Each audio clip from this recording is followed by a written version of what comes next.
একদিন একটি গোলাপের কাছে গিয়ে বললাম, আচ্ছা গোলাপ, সৌন্দর্যের স্থায়িত্ব কতটুকু? গোলাপ বলল, চোখের পলকের মতো। একদিন একটি ঘাসের কাছে গিয়ে বললাম, আচ্ছা ঘাস, কতটা ধৈর্য শক্তি থাকলে পথের ধারে এভাবে স্থির দাঁড়িয়ে থাকা যায়? ঘাস বলল, পাহাড়ের মতো।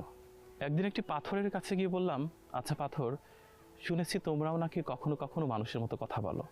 কখন? পাথর হেসে বলল, এই পৃথিবীর মানুষ তোমরা যখন পাথর হয়ে যাও তখন আমরা কথা বলি। কৃষি কাজ নিয়ে একটু কথা বলতে চাই। অনেকে বলে যে ধরুন কৃষি তো হচ্ছে আমাদের একটা প্রধান উপজীব্য। আমাকে ভাত খেতে হলে কৃষি কাজে যেতে হবে। আমার আশপাশ সম্পূর্ণ কৃষি ভিত্তিক। কিন্তু সেই কৃষি নিয়ে কৃষক এবং কৃষি ভিত্তিক যদি কেউ কাজ করে, পড়াশোনা করে এসেও তাকে কিন্তু আমরা একটা তুচ্ছ তাচ্ছিল্য দৃষ্টিতে দেখি। কৃষি নিয়ে আমাদের এত তাচ্ছিল্য কেন?